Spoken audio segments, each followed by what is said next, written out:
Vlog on a blog. Tomorrow's news today. Get to the truth.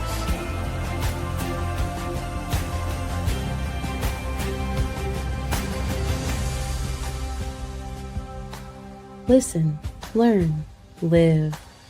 Visit us at yadaya.com.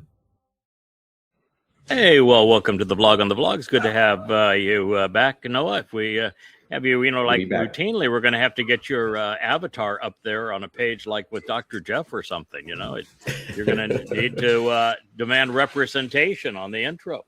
You don't want to scare the kids. You don't want to scare the kids. Better keep my avatar off. Yeah. Well, you'd be like so many of the others. You're featuring about as many hairs on your head as we have, and much of the crowd. Yeah, I lost them early. Yep. Hey, I lost them early. Yep. Yeah. Fortunately, it's the one thing that I still have some left here. Yep. The weird thing about this particular post is that Trump, who is a sexual pervert, he's engaged in pedophilia and rape, and he actually was on a talk radio show, television show, where he was sitting next to like a 14-year-old Ivanka, his daughter. And he was talking about her in sexual tones. Look how hot she looks. She's so sexy. Yeah, I'd like to do her. And so he was talking about having sex with his 14-year-old daughter. And so what we have now with Natalie, the Dear Fuhrer's Ava Braun, is incest by proxy. It's disgusting. Yeah. It is just disgusting. But it's incest by proxy, that's what we're witnessing now with the dumpster. There's nothing that he won't stoop to doing. And if you read this sycophant's letters and notes to him, she is really way over the edge in terms of an unhealthy relationship with a very unhealthy man. Yeah. I think we have a clip later on where they first meet, and it was, gushing staged. Is the word. It's yes, staged. Yes, yeah. We'll introduce that when we come to that post. It seems there's no level of depravity that this man is willing to stoop to. I am shocked. Well, I shouldn't say shocked. I should be used to it by now, but.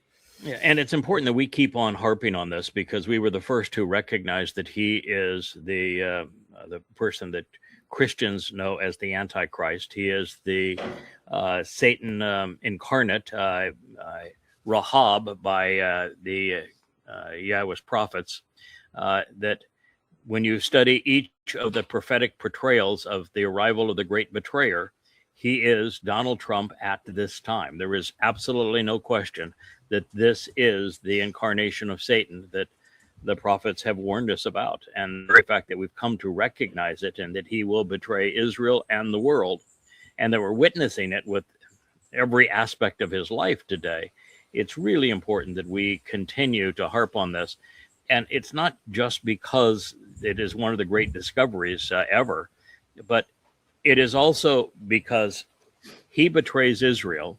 And yet at the moment, Israel, even after having been betrayed by him over and over again and showing that he's satanic and having him so vividly depicted throughout the prophets with all of his characteristics, they still view him as if he were a messianic figure in the second coming of Cyrus. So, it needs to be drilled into Israel's mindset that the man that they think is protecting them is the great betrayer. Yeah, well, Satan has a type. Go ahead, Noah. Satan has a type. And the thing that's quite obvious here is that he is very similar to Muhammad, who engaged in incest, who engaged in pedophilia, who was a rapist and a sexual pervert, and an egomaniac and a psychopath. So Trump is very, very similar to a man who admitted he was demon-possessed in Muhammad. And he is very similar to Hitler, the same kind of unhealthy sexual relationships that we know that Hitler engaged in. So this is Der Fuhrer and the rise and fall simultaneously of the Fourth Reich. This is an essential element of our time, and it's going to play out graphically and brutally and viciously over the next 7 years. Yeah. I mean, he's so welcomed over in Israel. They're going to welcome him there when he's done destroying America. And they know that he betrayed them in the memorandum of understanding, completely checkmated them, such that there was no option, no wiggle room, no recovery for Israel. Totally complete. And the vice president of the United States, with Trump's blessing, is renouncing Israel at every opportunity. Mm-hmm. Yep. But at least he's a happy pervert. All right. So this particular video, and you can play it. I just probably mute the sound on it as it's playing. But in this particular video, what they're showing is that what they're claiming is Hamas, and I'm just going to say is Muslims, used the hospital that was funded by America, Europe, and the United Nations, and that was under the auspices of the United Nations, UNRWA. They used it and the funds and the facility to torture Gazan Muslims. Long before the Israelis showed up after the brutality of Muslims on 10/7, that hospital was used to torture Gazan Muslims to make certain that there was no rival to Hamas. Wow. Pretty astonishing. Well, not astonishing. It's Islam. I mean, Islam has been Islam. It hasn't changed in 14 years. Islam. Yeah. We shouldn't be astonished, shouldn't be surprised, but you're taken aback when you realize that that the West can continue to fund and embrace a religion that is this disgusting, this horrible, this vicious. But it's always been the case too in Islam that Muslims torture, rob, abuse, kill, rape far more Muslims than they do non-Muslims. And so while they have been vicious to non-Muslims and killed 250 million of them, probably enslaved an equal number over the 1400 years of Islam, the fact is that they have been far more vicious towards Muslims than they have non-Muslims. Yeah. I just saw recently, I guess, Dearborn, Michigan is turning into quite the Muslim home front. Mm-hmm. Michigan, the Wisconsin, the same thing's true. There's places in Florida where that is true. It's really getting to be pervasive in a number of places in the United States where they are Islamic enclaves. And, fortunately, America doesn't have sufficient time for Muslims to take over the country, even with the Democrats promoting Marxist Muslims, which is, that's an oxymoron there if there ever was one. But there isn't enough time for them to get any serious influence in America politically, because America is going to be destroyed economically long before they rise to power. It's destroyed militarily, destroyed in every which way by Trump. It's only got 7 years left, and it's decaying at a very rapid rate. But if it had more time, Muslims would likely destroy it. They couldn't. They can't conquer it, but they can destroy it. It's like so much of the world that they colonialized. They destroyed it. They were parasites. Yeah, I wonder. I understand that they're not going to have much power politically just because of the time frame. I agree with that completely. I wonder with the pieces that are left as the economy collapses, and we have, for lack of a better term, the balkanization of the U.S. City states, that sort of thing. Islam is very, very prevalent in prisons, and so whenever those prisons open up because of lack of funds and whatever, that you're going to have very, very violent Islamic, there's a possibility of that because of the 8th surah of the Quran says stealing is lawful and good. And the Quran, murder is the highest calling of a Muslim. So rape is approved. Pedophilia is acceptable.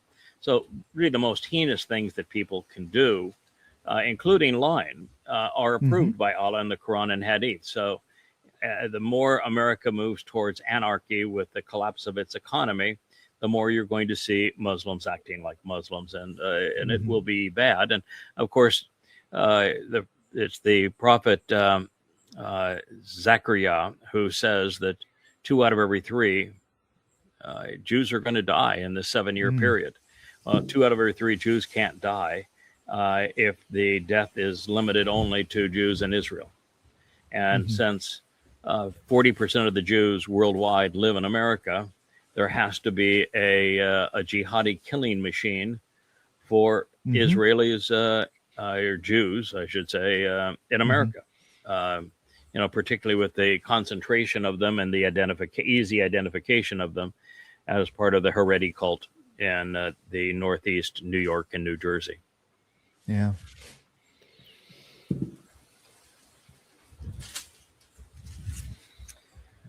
So here you have Benjamin Netanyahu being promoted by Robin, who was actually a fairly decent pro-Israeli account, but she's swallowed the same toxin that they all have now and has become a useless mouthpiece for Israel's destruction. She is reposting Benjamin Netanyahu line and saying for nearly 4,000 years, the land of Israel has been the homeland of the Jewish people. It's always been our home. It will always be our home. If you don't know your own history, why do you expect people to believe you? The truth is quite different than that. Israel is actually a naming convention. It was applied to a very specific Babylonian. In fact, a really creepy fellow, Jacob. One day, Jacob was purebred Babylonian on his mother and father's side, and his grandfather and his grandmother. He was as Babylonian as you could possibly be, purebred. And the next moment, he's renamed as Yisrael. So it is a naming convention. It is not an ethnicity. And you need to know that. It's an important naming convention, but it's a naming convention, not an ethnicity. Second, that this occurred 3,860 years ago. Now, that's close enough to say nearly 4,000, except there was no Israel then. There was a naming convention for individuals to be known as Israel, but there was no land of Israel, no state of Israel at that point. And that would not actually occur for quite some time. As a matter of fact, Israel as a nation was manifest when Israelis foolishly voted for King Saul. Against Yahweh's advice. Against Yahweh's advice. They rejected Yahweh for King Saul. And that was not 4,000 years ago. That was 3,000 years ago. And that was if you want to brag about that, that was not only a complete rejection of Yahweh and a disastrous move. Israel as a united nation only existed for 100 years. And even then, during most of it, you had the favorite son, Dode, as the object of a assassination plot by the elected leader. So it was a house divided, and it was only for a very, very brief period of time that it was a united kingdom. And for only 33 years was it a united kingdom with Jerusalem as its capital. But even then, when it was a united kingdom of Israel under Dode with Jerusalem as its capital, you have the Absalom rebellion. And half of the nation went to war with the other half, and so it wasn't even a united kingdom at that point. And then it's turned over to Solomon, and he was good for about 15 minutes, and then he started marrying pagan women. And 15 minutes is an exaggeration the wrong way, but he, within 20 years, he was gone, and Israel was no longer a united country in just a matter of moments after his death. So Israel was only a country for 100 years, and that was 3,000 years ago. So you can't say always, and you can't say 4,000. And so all you really have is Yehudah. And of course, Yehudah ceased to exist many times over the years. And on top of all of that, once you know that there is a Yehudah, you know there are no Jews. So their Jewish people only have a history of from 1650. There were no one on earth was called Jewish or a Jew prior to 1650. And it happens to be a legacy of the King James Bible that condemns Jews as the killers of the mythical Jesus. So that's not really a very good place to take your name, is it? And to take that name, you have to erase Yahweh's name. So you've rebelled against him yet again. So in this talk here, by not knowing your history, not knowing your God, not knowing your own heritage, you've made a mess of things. You've just done nothing but showed that, Robin, you don't know, that Netanyahu doesn't know. And what did Yahweh say about not knowing? What's the consequence of his people when you are in this condition and you don't know? Yep. Right. You are destroyed. So you think that Yahweh's an idiot and doesn't know your fate because you are so unknowing? You're so ignorant of your own history. Because you don't know it, you're going to be destroyed. That's what's happening. And this man is leading the charge to destroy you. And now you're promoting him, Robin. Why would you do that, Robin? You're smarter than that. You should be better than that.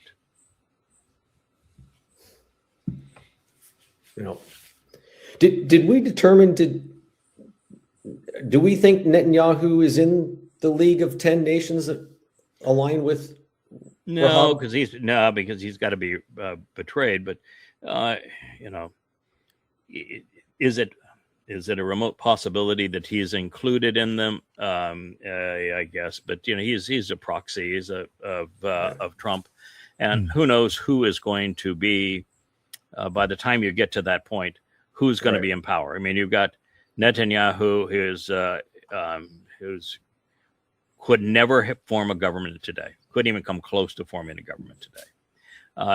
That doesn't mean that he's going to lose, because his opponents have a tough time forming a government too, because of the voting bloc of the Haredi being so counter to Israel's interest. So will he even be a prime minister a matter of months from now? Then you look at a bootlicker like Macron. He has about 10% popularity in France. He couldn't be elected right now. You look at Ed Mertz in Germany. He couldn't get reelected right now. You go throughout the European countries, and I'm not sure there's a single one of them that'll be around. And there'll be Muslim nations that Trump, for monetary reasons, would include in his kitchen cabinet. But the problem with that is that they're really under a lot of stress at the moment. They're about ready to be buried. And so who knows what's going to come out of this Iranian war. So, I have picked what I think are the 10 with 3 or 4 in the iffy category and the backups. As the world sits now, going to be very different 4 years from now. Right. Oh, right. for sure. That makes sense. Yeah. Yeah. And how can a guy with a name like Netanyahu, be so wrong about these things? If my name was Gift of Nathan Yahoo, right? I would be telling everybody that we are Yehud. I would be. That's what I would be doing. And I'd be saying Yehud is a compound of Yahweh's name and Dod's name. and Dod is our eternal King and our Messiah and our Savior, and Yahweh is our God. And I would be telling everybody that I represent Yehud and Yehudim. Mhm. That's exactly what I would be doing. But he is not. That's why he's a demon. He is so caustic to Israel's survival that I'm disgusted by the Robins of the world who should know better, who continue to promote those who are destroying the Jewish state. I wonder if the rabbis even pronounce his name, huh? Hard to pronounce his name. Do they say Netan Shem? No, they are willing to say parts of it because there must be 500 names that you have to say that include Yah or Yah-O or Yo or portions of it. So you can't mention like the prophet Yashayah or Zachariah or Yirmiyah. You can't mention any of these prophets. Yoel, Elia. You can't mention any of them without including Yahweh's name. So that trying to erase Yahweh's name from their lives is one of the dumbest moves ever, because you can't speak the language without it's just ludicrous. I mean, how do you even say Haya, the verb that is the basis of Yahweh? Right. Yeah, I never understood that. I don't. Yeah. Well, you can't. You have to. It's not understandable. No, it's not. It's religion. You have to. It's religion, not logic. Get rid of reality to have your religion. It's religion. It's religion, not reality. Speaking of oh my God! I think I have 2 or 3 of these, but this one it may be the one that is the winner. This is the foot of this woman. First of all, the woman is nothing but a con job, and the likelihood that even this is the woman that they think it is, in fact, even the likelihood that there was such a woman is pretty much nil. But they're going to play with her skull and with her foot. So here's the Catholics playing with her foot. They're dipping her foot in water, and by having the water run into that basin, then everybody is clamoring to get a sip of that water. They're going to sell that water and drink that water as holy water, and it's going to be. See all these people around there. Look at them fighting to get in. See, they're going in there and they're taking it and now drinking it, and they want to put their soda cans in there and their buckets in there and their pitchers in there, and they're the guy with the pitcher. Oh my God, I got me some holy water here, man. It was dripped over an old foot. Dead foot necrotic water. Oh my gosh. Religion is a mini stupid thing. So who is this woman? They called her Saint Agatha. And her sainthood isn't over anything she said. There isn't a single word from Saint Agatha. So did she write about who Yahweh is and how the Moedim are fulfilled and where we are on the timeline, and that Dod is the Messiah and the Son of God? Did she reveal something that was like helpful for people to know? Nope. I'm guessing not a word. No. Not a word from Saint Agatha. No. The rumor on Saint Agatha is that. Well, first I should back up and say, the whole Christian martyrdom thing is part of the religion. It's interwoven into the religion. The Romans had no interest in martyring Christians, none. In fact, it got so bad that if you actually read the Roman history of this, they got so tired of Christians trying to get them to martyr them that they would say, here's the rope. You go hang yourself. You want a knife? I'll give you a knife. You want to do yourself? Just get away from me. You're a waste of time. And so the Romans had no interest whatsoever in martyring Christians. They had a lot of interest in martyring Jews, but not Christians. And so this whole book of martyrs, and it's all fabrication. And the reason they fabricated it is because the religion has no credibility. There's not a single contemporary eyewitness account of an alleged Iusu Christu. And of course, there wasn't a Jesus until 1650 CE. So the religion has no credibility. And of course, even then, the caricature of said Jesus is nothing but a product of identity theft. So since there's nothing credible, they want to make the religion appear credible by showing that people were willing to die for it. And if you're willing to die for it, well, that must make it true, or it makes the person willing to die for it an absolute idiot. Take your pick. Mm-hmm. I mean, if you want to believe that a religion is proved true by martyrs, then you're going to believe that Allah really is a god and Muhammad was a prophet, because there are Muslims all around the world that are willing to die to get the rewards of the Islamic brothel. So it doesn't prove anything other than stupidity. But nonetheless, with weak minds, martyrdom is something that people think is a validation of their faith, because there's no logic behind it. So they imagined 90% of it. And the parts they didn't imagine, they perpetrated their own crime. So in this alleged sainthood miracle, Miss Agatha was approached by a Roman who wanted to have sex with her. Now, why would the Romans say, "Hey, you're a troublemaker. You're the kind of people we're persecuting as scum, and I have the ability to have sex with any classy Roman gal that I want. I've got all of these slaves that are my slaves that I can do anything I want to, and yet, nevertheless, I want to pick a lowlife that is part of what we are doing as a empire that we are allegedly martyring, and I want to have sex with you." And her great victory was, "No, I must remain a virgin, so I will not have sex with you, so I can remain a virgin."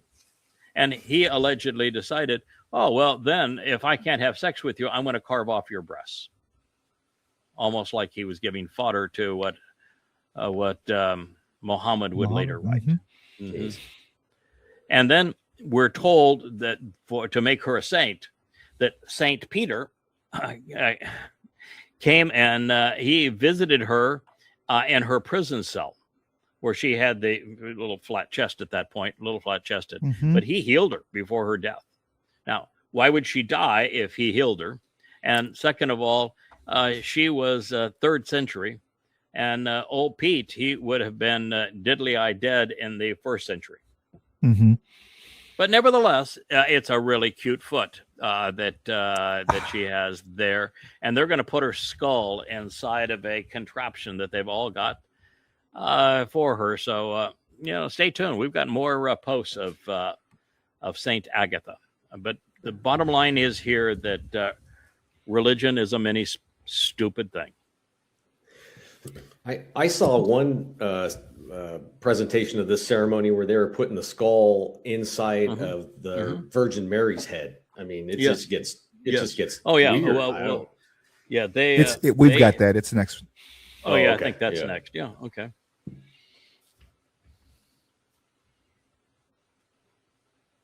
Just bizarre. There you go. Yeah.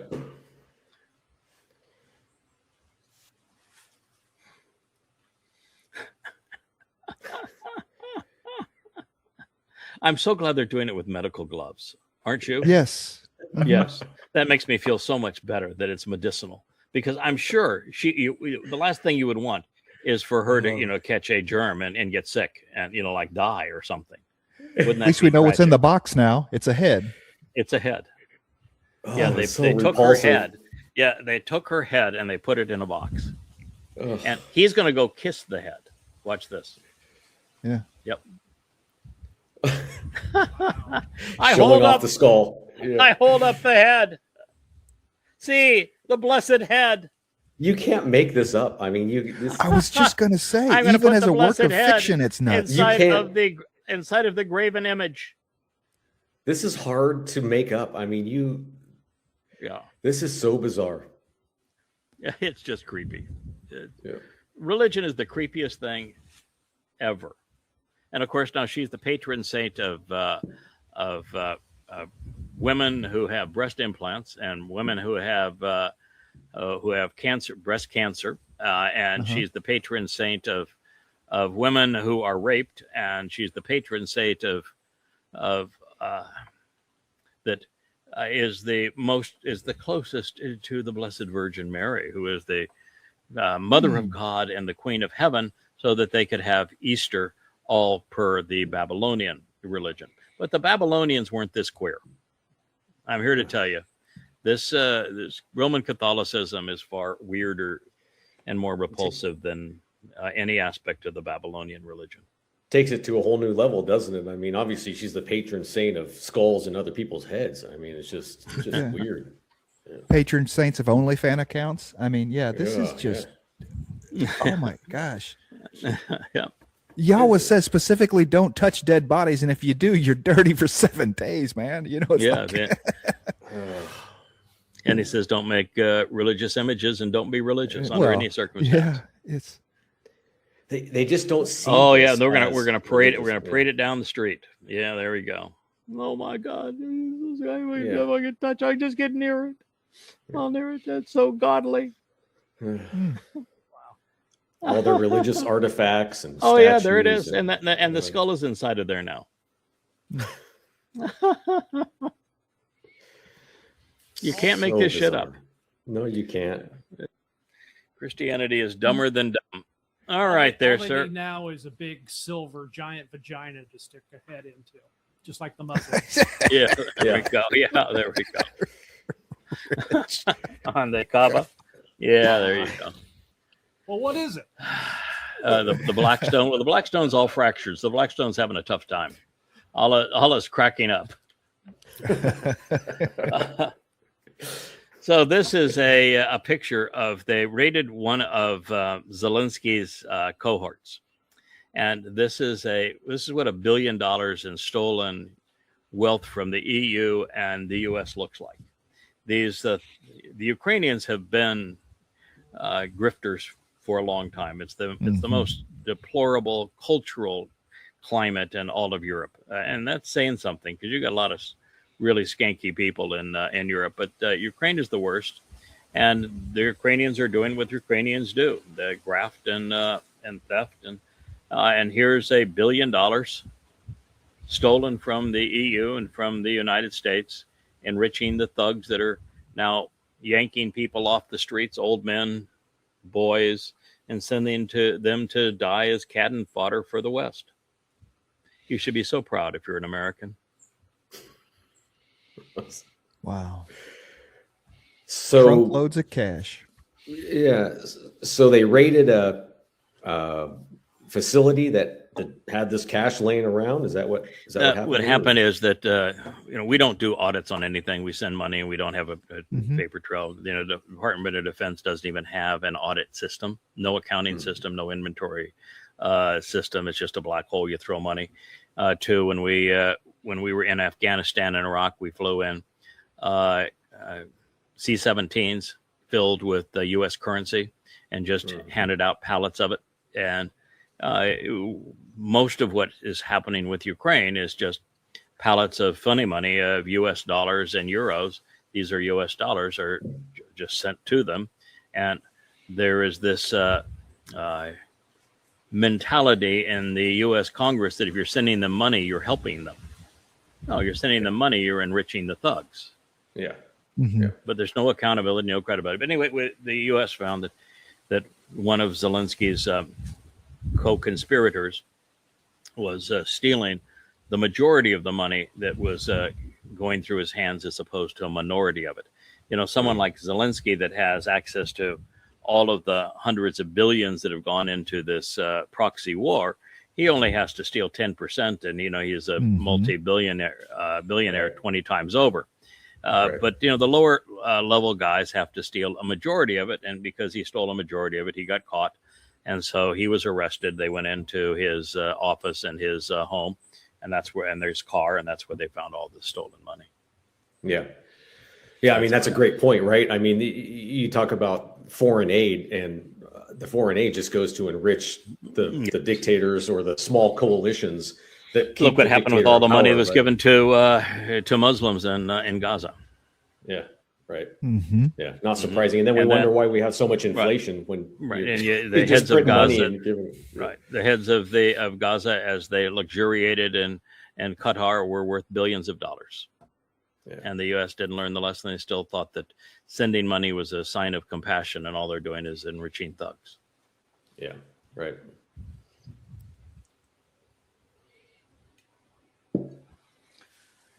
You know, this is another dreary day in Ukraine. Those aren't clouds, that's smoke. Mm-hmm. And it's smoke from more of Ukraine going up in smoke. And the reason is that today politicians are at a complete loss to understand cause and consequence. You do something, there will be a consequence, and they don't understand unintended consequences either. So cause and effect and unintended consequences are things that they do not ponder. And we're witnessing that now. And, you know, what is Iran now? It's a rump state. They have no access to resupply. They have no means of making money. They have no means of even making their weapons. They have no power. Their water supply is now corrupt. What's left? Mm-hmm. Their locomotives were all Russian. They've been destroyed. They have no air force. Yeah. All they have What's is the- cheap drones, which they make, in the little houses, and the drones that they get from the EU. Makes you wonder what the point of all this is. I mean, what's this? Well, there was no point of it. It's There's no United point. States started a proxy war 20 years ago, so they Yeah. could steal Russian assets. Yeah. And that's the reason Yeah. why we replaced the Shah in Iran, was to steal Iranian assets. It's what America does. And Yeah. we started this proxy war for that purpose, and it blew up in America's face. Yeah. And apparently the Ukrainians can't even leave.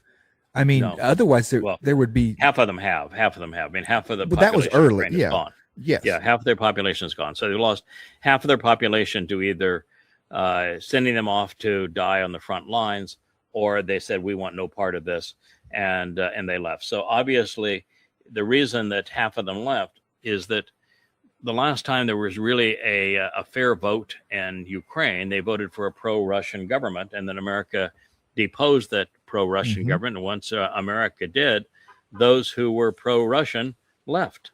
And so half the country's gone. How do you function in a society like this where you're getting bombs dropped on you? You don't go to work, obviously. You No. have a No, hard you go to time work. finding Can't- food. Yeah. Yeah, I mean, yeah, their warehouses are gone. Their means Yeah, of what do you distribution do? are gone. Electricity production is gone. Do you see any lights on in any one of those buildings? No. Oh, And it's no. still dusky. No, not a single light. No. I just They have no. It's like a total collapse of Heading society. into winter, they have no means of generating heat. Yeah. Mhm. No means of It's awful. distributing. Means of distributing food. But I guarantee And- Zelensky and no is more doing men just to fight. fine in his house. He's probably warm and air Oh, conditioned and yeah. Absolutely. It's always the yeah. people that get the worst Screwed. of the wars. Yep. What else do you have there, sir? Oh yeah, here. Close up of the skull here. Yeah, you can play this just because this is really it's just so creepy. And look at she has a face on this one. It's Mhm. like a That horror night. movie. God, I think she's a blonde, isn't she? On that one? Mm-hmm. Yeah. It's Yeah. it's straight out of a horror movie. Yeah. It is. Oh yes, let me bow to it. Yeah. Uh-huh. Oh man. I'd like to set that up against Yahweh's second statement on the first of the two tablets. Thou shalt Mhm. not be religious. Thou shalt not create graven images. You shall not be associated with anything that is a depiction of of anything that is being used religiously. Oh, Don't Yep. do that. And then saying the father's parents, actually, because it's both. It's male father with the feminine ending makes it parents. Parents corrupt their children to the third and fourth generation. Yah shouldn't even have to tell you to not do any Be of this religious. goofy stuff. Yeah. But still, the second It should be statement he etched in automatic. stone. Yep. Right. And Yeah. well, the first statement was, "My name is Yahweh. You're not going to exist with any other gods in my presence." So Jesus Christ would completely condemn every Christian. Yeah. Just the name. The fact And that the Yah second- has to explain it so vehemently on a constant, it's amazing to me that he's even willing to deal with us at this point. I Yeah, can't. well, I mean, he doesn't like people it's- very much, but he does want No. people to be without excuse, and he does want us to prevail in the end, and at least have a remnant. yeah. So out of billions, we'll have thousands. I think he's very comfortable with just the family that we have right now, The because 2.5 billion Christians, they are not salvageable. The 2 billion No. Muslims, they are not salvageable.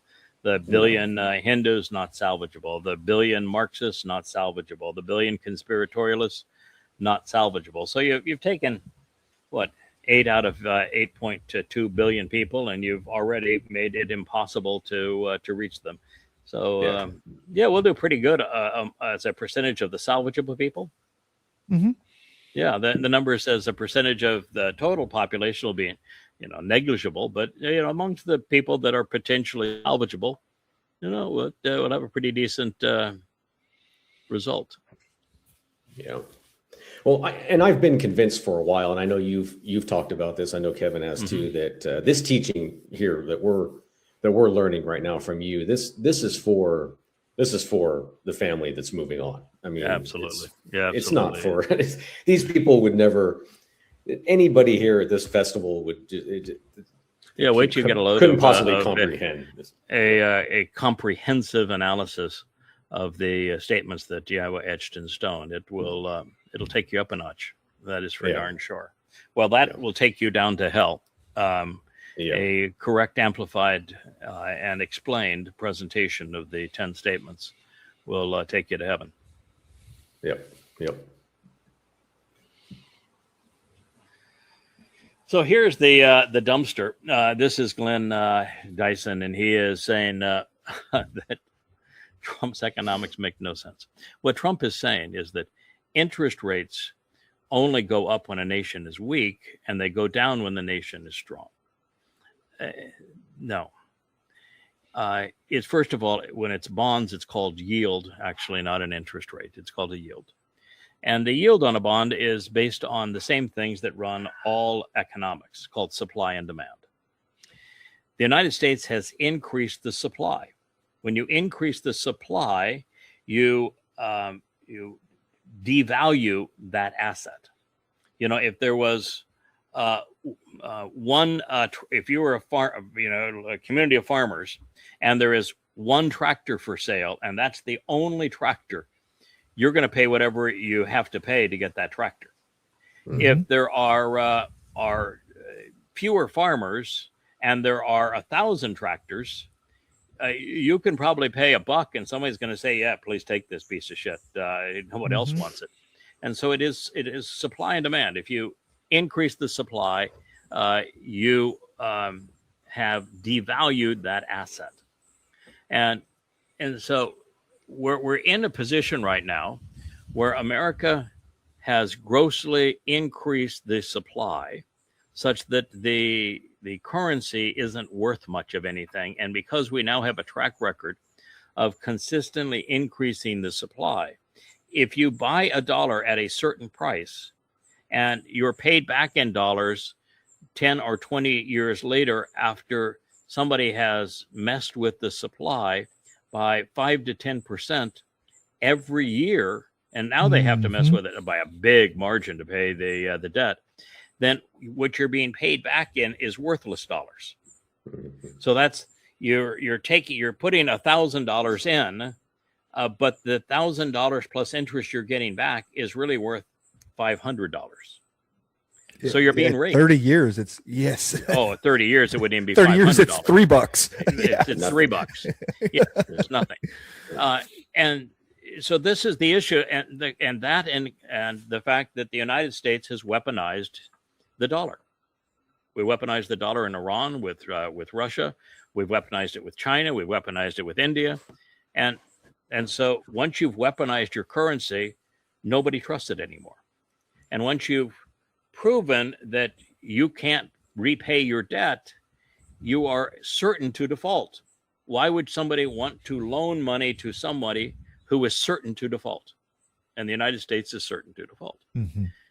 Now, Trump got rid of the last Fed chair that he actually appointed because he would not lower interest rates. And Trump demanded it. And now interest rates are going up. The yield on bonds is going up faster than any time that we can remember. It's now back to the point of the last recession in 2008. Mm-hmm. And there's no restraint on it.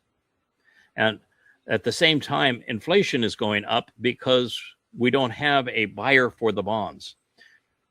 Japan was the largest buyer. They're a seller. China was a large buyer. They're a seller. The EU was a large buyer. They're a seller. Once upon a time, Saudi Arabia was a large buyer. They're a seller. Russia was even a buyer. And of course, they're not anymore. So without buyers, the U.S. can do is to increase the monetary supply to create the money that is pretend money that is used to buy the bonds that nobody wants.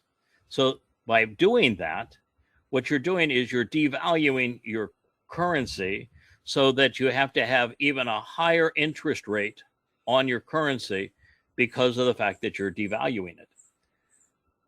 So it's a death spiral. And at this point, at 5% on $40 trillion, you're adding $2 trillion a year to the debt, even before you have the deficit and income versus expenditures, which is almost $2 billion. So at this point, we're adding $4 trillion of debt to the deficit every year. Yeah, and you say buyers like they have a choice. I mean, let's be honest. The American military exists so that we can strong arm everyone else into using that currency. Bretton Woods exists so that we can strong arm everyone. If they even had a choice, they wouldn't be buying them in the first place, right? Well, now, I mean, now they and have that's a what choice. BRICS is. That's what now BRICS. they have a choice. BRICS, yes, and America caused BRICS to happen, and this guy has ruined it. And here we have a president here that claims, and the MAGA believe that he's this great businessman, and yet he's an ignoramus when it comes to debt. I mean, a complete ignoramus. This whole speech here is utterly stupid. Well, and from his point of view, if we have lower interest rates, it means we're doing great. So we must be doing great, right? That's the whole scam. Well, no, because interest rates are going up, so it means we must be doing shitty. So but we're not. We got this money's flowing in. That's what he's trying to say. No, but you don't get it, Kevin. Interest rates on yield on the U.S. Treasuries are skyrocketing upwards. He made a speech that says when a country is healthy, they go down. When a country is weak, they go up. They're going up at an unprecedented rate. He's admitting that his country is screwed. He's admitting that he fucked America. That's what he's admitting. Yeah. That's how stupid by trying he is. Oh, yeah. No, by tying an increase in yield to the health of a nation, he has demonstrated that and acknowledged that he has screwed America, that interest rates were very low when he came into office. They have skyrocketed. And as a result of that, by his definition, he has screwed, blued, and tattooed the American economy. Congratulations, idiot. You just confessed to your crime. But you're too stupid. And your MAGAs are so stupid, they don't even know what you just confessed to.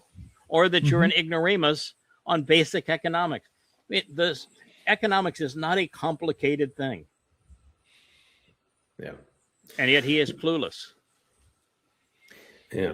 It doesn't really matter because he'll just blame it on Biden or Kamala or Hillary Clinton or whatever other Democrat. So if that's the case, then why has the debt risen more under Trump than anybody else? Right. If that's the case, then why were interest rates lower under Biden than they are now under Trump. Yeah, right. Yeah, and he can't explain it. He just Trips on his own tongue. Yeah. He doesn't care about explaining it. He trip on his own dick, but it's not big enough. Yeah, exactly. Yeah. Oh God. The religious are just so utterly stupid. So this whole thing is Jesus forgave the adulterous woman. How could you be that stupid? I mean, really, you gambled your soul on a religion that you don't even know your own religion. This gets right back to the post by Robin on how great Netanyahu was in saying that the Jewish people have had Israel as their homeland for 4,000 years, and none of it was true. Do you know when the account of Jesus forgiving the adulterous woman was written? It's even after Eusebius. Oh my God! Eusebius was in the 4th century. It was written in the 8th century.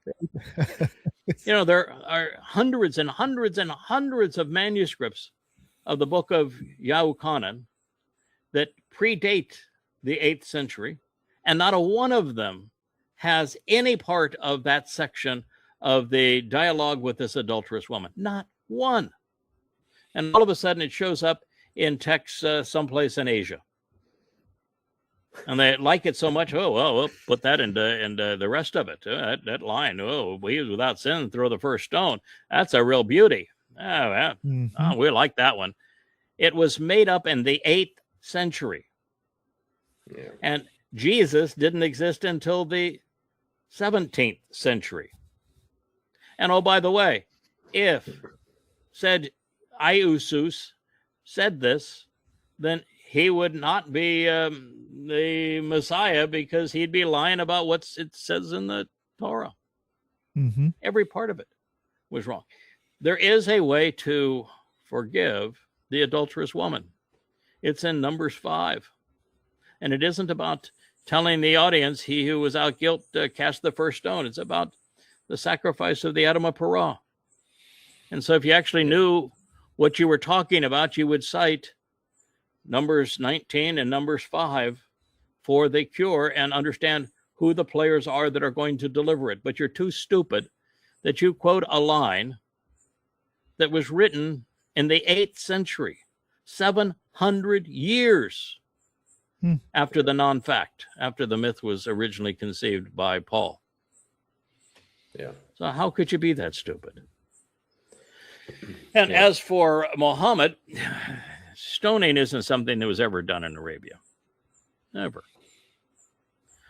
Lashing is what was done in Arabia. The Quran speaks of lashing a woman who is accused of by one man of being adulterous.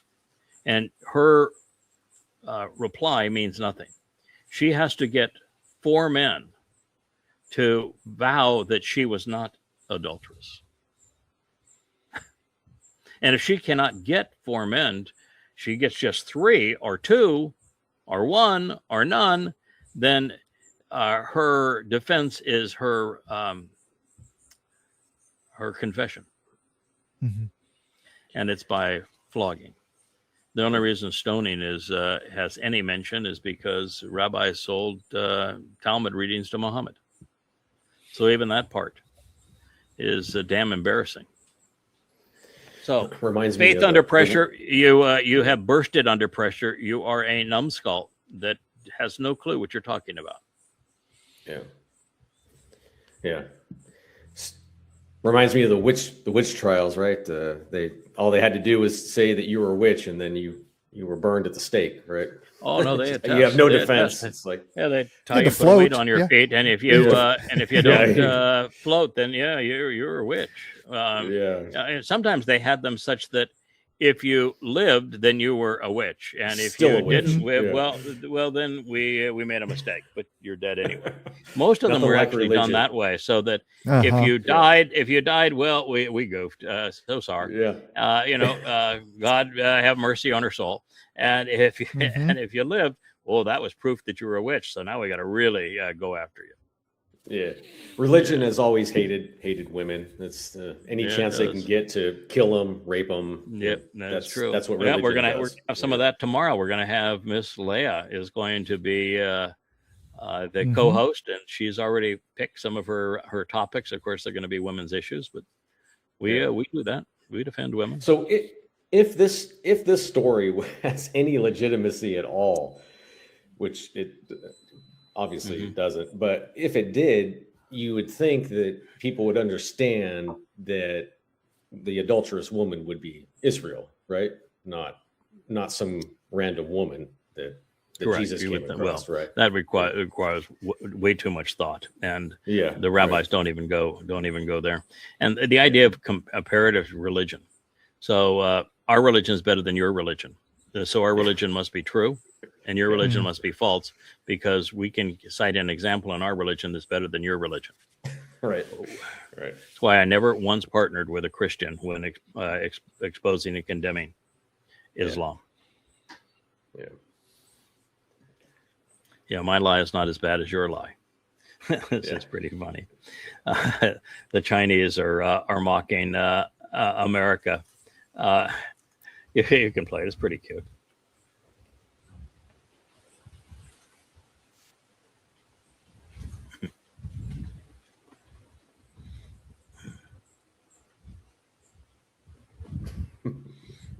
We don't have sound. I don't know why. Do you not have sound? No. Hello. Oh, we do now. It's me again. Fancy another round of investment? It's risk-free. For me. See? Wait, you just borrowed new money to pay the old bill? We call that refinancing. How are you still getting loans? Shouldn't your financial situation have gotten you blacklisted by now? Well, everyone needs my dollars, and my IOs happen to be denominated in my dollars. Convenient, huh? You're getting close to the debt ceiling. Maybe you could put something back? Are you crazy? These are urgently needed. I know what your priorities are now. And if I hit the ceiling, I'll just move the ceiling, like I always do. Who's going to handle the debt finally? Relax. Just kick the can down the road. Future Eagles will handle it. There you go. Yeah. Where did the Chinese get Alec Baldwin's voice? I mean, I was going to ask the same thing. Yeah. Pretty clever. And of course it's true. In fact, the cartoon understands finance better than the president. Donald Trump. So they did have to make the eagle much smarter than Trump, though, for the little cartoon to work. Yeah. Can you just see Ava Braun, Mr. President, sit down. I want you to watch this this minute and 20-second presentation. Yeah, you'll understand economics a lot better. Yeah. Because I like tanks. I need more tanks. Yeah, you saw all the toys he had were all weapons. I need more tanks. I need more airplanes. Yeah, more airplanes, more jets. Yeah, more war machines for killing. Yep. Okay, sir. Oh, so Dr. Malouf is a smart man, except for the fact he's a Christian. So he's also a comparative religion sort of a guy. But what he likes to post is to have a Islamic cleric say "Death to America, death to Jews," and the problem with that is it's anecdotal. That is the one argument I will never ever promote. I'm wholly opposed to anecdotal arguments. An anecdotal argument is to say, I know a Muslim, and that Muslim is a decent human being, therefore the religion must be decent, without any knowledge of what the Quran and Hadith say. And the opposite is also true. A Muslim says, death to Jews, therefore the religion must be horrible. No, anecdotal evidence is a waste of time. It should not even mention it. If you want to be effective and you still want a little video, then play your video and then copy and paste any one of the many thousands of "we kill you" citations from the Quran and Hadith as they are presented in the 4,200 pages of goddamn religion. It isn't that hard. Do your job. Prove your point. Then use evidence and reason as opposed to being anecdotal. Mm-hmm. A good Muslim is someone who has died for Allah, and the next best Muslim is the one that is waiting to die for Allah, right? I mean, it's that is correct. And the worst of all Muslims, the hypocrite, is one who is not willing to kill and die for Allah. Mm-hmm. Yeah, you can't just die for Allah. You have to kill. You have to be killing while dying for Allah to be considered a good Muslim. So there are, according to the 8 surahs, only 2 kinds of Muslims: those who have died killing for Allah, and those who will die killing for Allah. And the hypocrites are those who are not willing to die killing for Allah. Yeah. And yet there's billions of them that just billions of them believing absolute immoral this rubbish. Yeah. The worst book ever written. Crazy. Yeah. Prove that the book is vulgar. You're a doctor, for crying out loud. Stop it with the anecdotal stuff. Yeah. This is pretty cute. People are saying we spend too much time together. Let them talk. I wrote you something. A letter, 14 pages. Wow. Single spaced. I won't read it.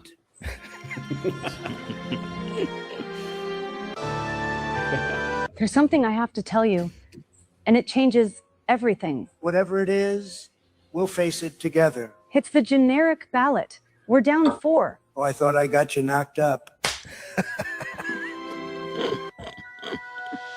She's onto us. She doesn't understand what we have here. What if she asks where we go at night? Tell her Iran.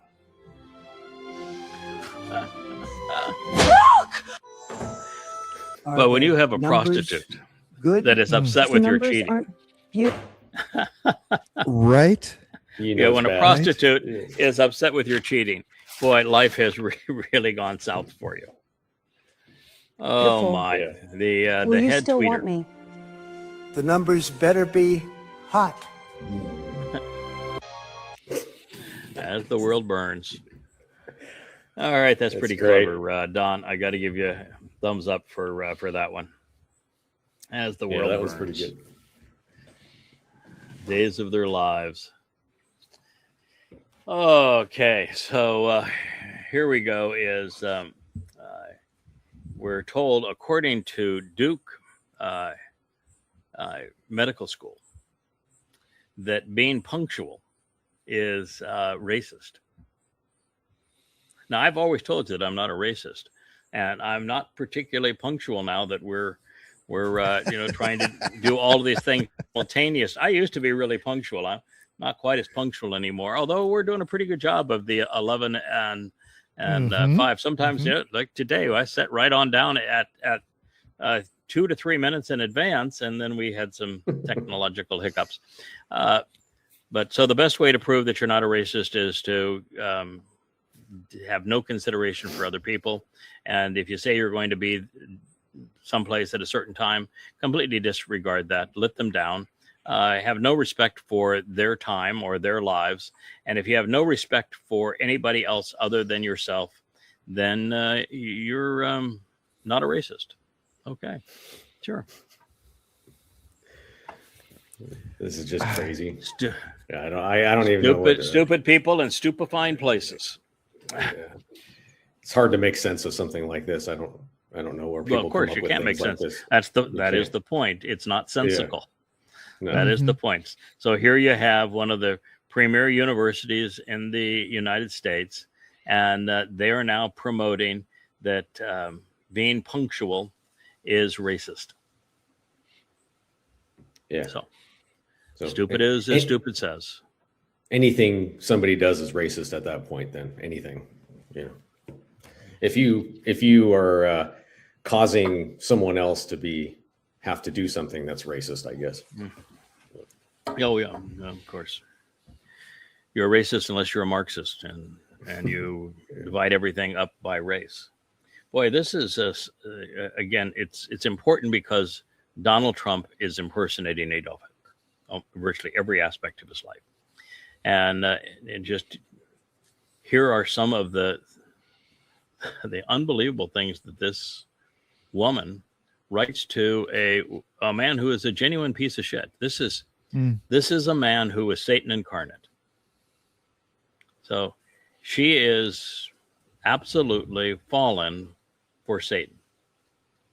I want to get back to that synergy where we talk about everything and nothing.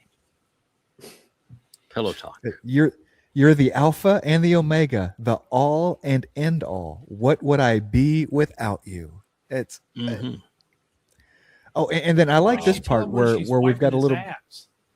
There's a little bit of atheism in here and somewhere.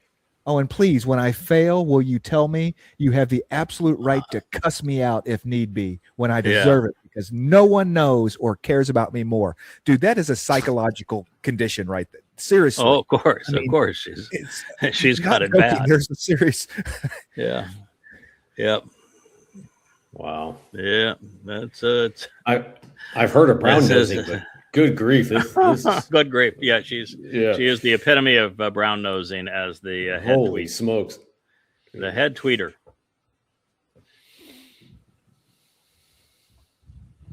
See, Leah wanted to do women's issues. We're doing women's issues here. Right. We started with two women. We had And the World Burns. There's nothing more feminine than As the World Burnt, right? Soap opera. Yeah.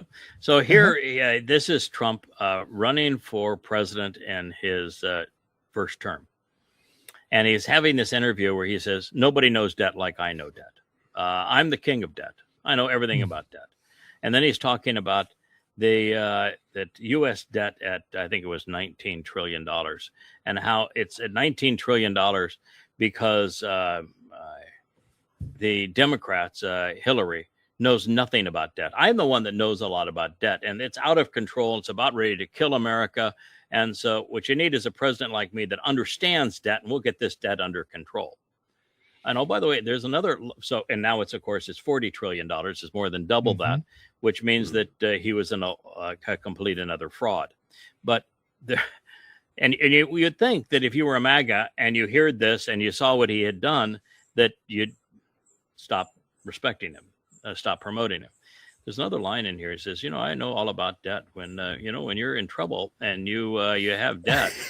What you do is you refinance on such a way that you give the person that gave you that money half of what they gave you. So that's what he's saying is that there's no problem. When you just screw over your creditors. Crisis, you just screw over your creditor. You give them half back of what they gave you. That's how you just say, hey, the economy's not so hot. I'm going to give you half. I mean, I'm going to give you half. Yeah, now we're back to $19 trillion in debt. In a few years I'll have it back to 40. We'll play the same game again. We'll see how stupid you really are.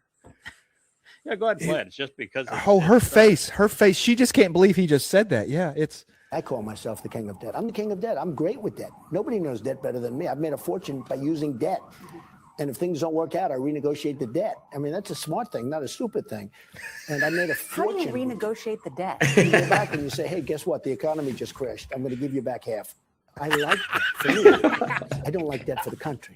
I like debt for my company. But I don't like debt for the country. For the country, we have $19 trillion in debt. It's going to be very soon 21 trillion, not billion, $21 trillion in debt. And I will tell you, we are sitting on a time bomb. And Hillary Clinton doesn't have now a gone clue. Off at 40 trillion. And President Obama has pretty much doubled the debt since he's been in office. It's always the other party. Yeah, pretty much doubled. Okay, and what did I just do? It's always the Democrats. Yeah, they're responsible for everything. God. Now, you're gonna take half. It's okay. Well, every bit of this was evil. I mean, this was really evil. This was a completely immoral man. I'm going to screw my creditors. The people that were kind enough to loan me money, I'm going to screw them. That is what this says. And it also says that 19 trillion in debt is a ticking time bomb. It's devastating. I don't like debt for the country, and it's been doubled. So The one thing that stands out in this, though, is if you were to compare that speech to something that Trump has said in this term, what you would notice is that Trump has gone from immoral, a thief, a con man, to a blathering idiot. Yes. These are, well, what he is saying is maniacal. He is talking in complete sentences, and everything he is saying is related to the point. He can't do that today. Yeah. So you just listen to the difference and the ability to process information and speak. So he, as I said, in his first term, he was egomaniacal. He was a narcissist. He was grossly immoral, but he wasn't demon possessed. In this term, he's demon possessed. And that's the difference in these two Trumps. Yeah. I think bankruptcy has been a staple of his economic plans for a long time also. I think anytime he goes, he just files bankruptcy. He made a fortune. What he inherited from his father, who was a slumlord, if he had just put it in a mutual fund in the stock market, he'd be worth twice what he was worth. Yeah. So he didn't make a fortune. The man bankrupted casinos. There is no other meme other than that. I mean, the house always wins. It's people know that, you know what I mean? It's like saying that I don't know, he ran the IRS and lost money. Yeah. All right. So this is the Bank of England, and the Bank of England froze Venezuela's gold, essentially confiscated it.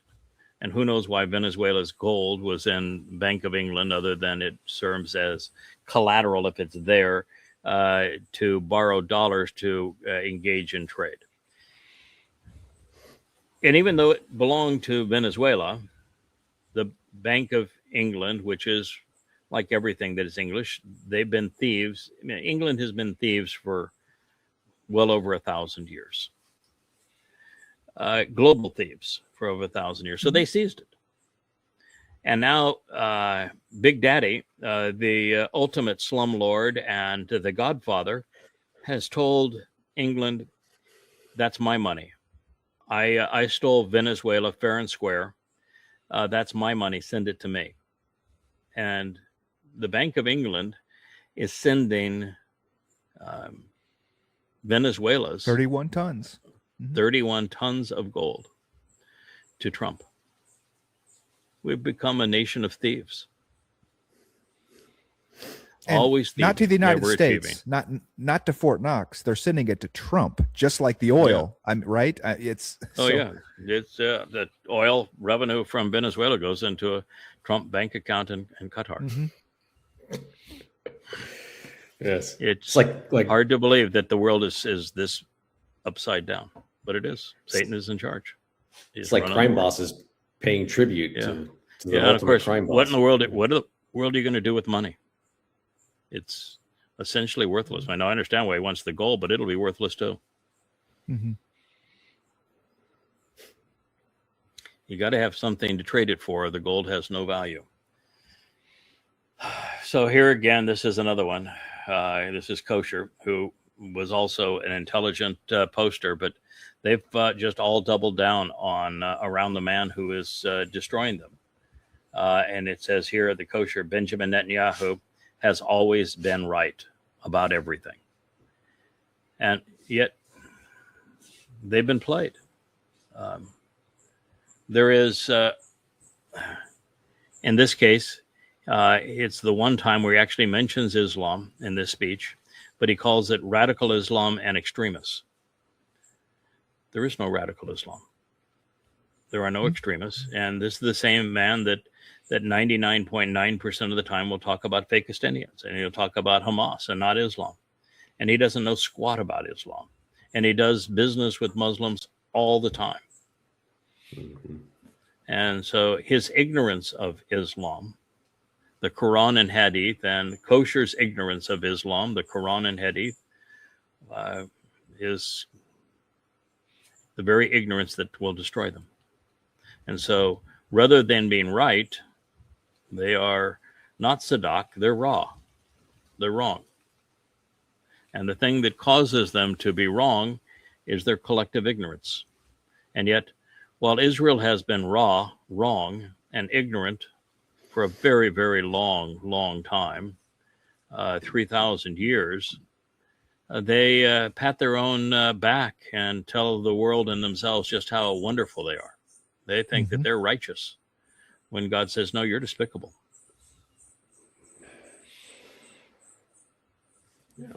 Yeah, they're continuing. This is why it's going to be a miracle of God to find a couple of thousand Israelites that'll be part of that remnant at the end. Couple olives, just a couple olives. Just a few olives out of 15 million people that we know of. It's going to be single-digit thousands. Mm-hmm. And it's because of this mentality by the koshers, believing the politicians that are destroying them, believing the religion that is destroying them. I'm sorry, but you're in real trouble. They've spread that. Kosher is part of the problem. There's, you go through the 10 statements that etched in stone. There's no mention of dietary laws or kosher food, not one. And that was the primary thing that caused rabbinic Judaism. Is they said, the Torah doesn't really say much about what you can and can't eat, and therefore, if you're going to be kosher, the only way to be kosher is to have rabbinic laws, and they justify their Talmud for filling in the void that is there in the Torah, not recognizing that the Torah was never about food. Mm-hmm. Or obedience or law or, Yes. Yeah, the very fact that there's no mention of a cross or a phylactery. There's no mention of belief or faith. There's no mention of Judaism or Christianity. There is no mention of a New Testament or a Talmud. The very fact that there's no mention of a church or a synagogue. There's no mention of prayer or worship. And there's 10 statements and not a single reference to any of those things that are the basis of religion. And yet the second statement that got etched in stone is overwhelmingly and vehemently anti-religious. And yet the religious claim that their religion was based on it. It's just stupid. But Netanyahu is the same. List of things you can't do. Yeah, Netanyahu, God would say exactly the same thing about Netanyahu said about Saul.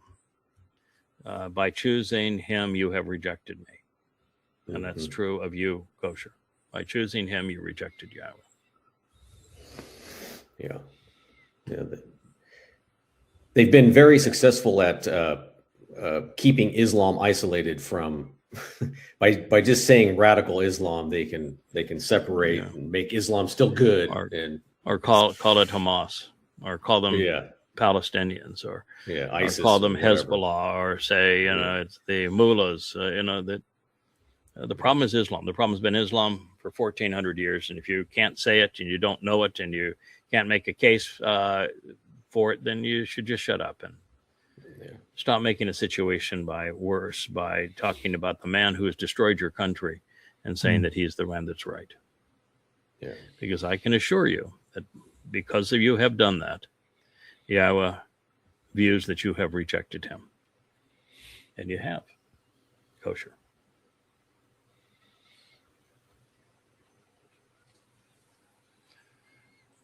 Okay, so I don't know a lot about the stock market, but that don't look good. What they're saying here is that the bond market is what prices everything. Money is priced based upon the bond market, and you use money to price stocks. So the foundation of it all is the bond market. It's not the S&P 500. And across the world, the bond market is imploding.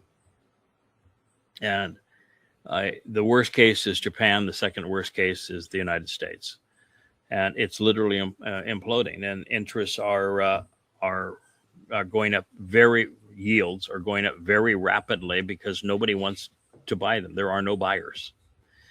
And so when there are no buyers and you need enormous amounts of it, in the case of the United States, you need $4 trillion every year for the new debt, plus another, $2 trillion for the new debt you've generated, and $2 trillion for the interest on the old debt.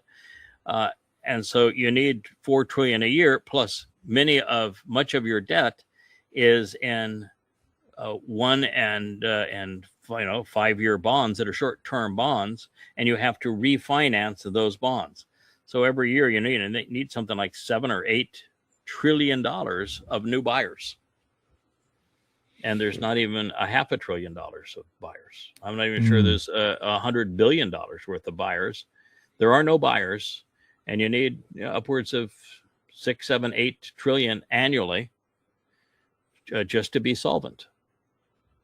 And the only way to solve that, and it can't be solved, is that the way that you kick the can down the road is you destroy the value of your money by inflating the monetary supply and using the illusion of that money to buy what people won't buy, what nations won't buy, which is your debt. And when you do that and you inflate your money supply, you make your money worthless. And under that basis, then you need to raise the interest rate on the yield on your bonds. And when you raise the yield on your bonds, then you need to sell more of these bonds, which people will view as ever more worthless. So it's a vicious cycle, and you can't get out of that cycle. And that's the cycle that Japan and the United States are in right now. Yeah, it's just going to be interesting. Nothing they can do with the 20 and the 30-year debt. All America is doing with it now is they're refinancing the 20 and 30-year bonds with 1 year and 2-year Treasury bonds. Short term for the long term. That is a complete admission of we're in a death spiral and we have no clue what we're going to do. And there's not even buyers for those. And the interest rates on those went right up. So they just fired up the printing machines to buy them all back to make it look like And of course, we talk about printing money. They don't actually print it. They just increase the money supply. Yeah, right. And so the Fed, who increased the money supply, will use the money that they created out of thin air. It's just digits on a computer. And they will use that money to buy the bonds, and the interest on the money that they created from nothing, that wasn't their money, they get paid the interest on. How do you get that gig? How do you get that gig? In Shamaim, I'm telling you right now, I want that gig. Okay, you want that gig? I don't think you do. I think you want that gig. No, that was. Have you ever read the book, The Creature from Jekyll Island? Jekyll Island. Yeah. Oh yes, that's the story of that gig. If you want to know how that gig came into being, it's pretty monster. It's a pretty monstrous story. And of course, that story now is so very old, and it's back when the debt was in the billions of dollars, and it was irresolvable then. Yeah. Yeah.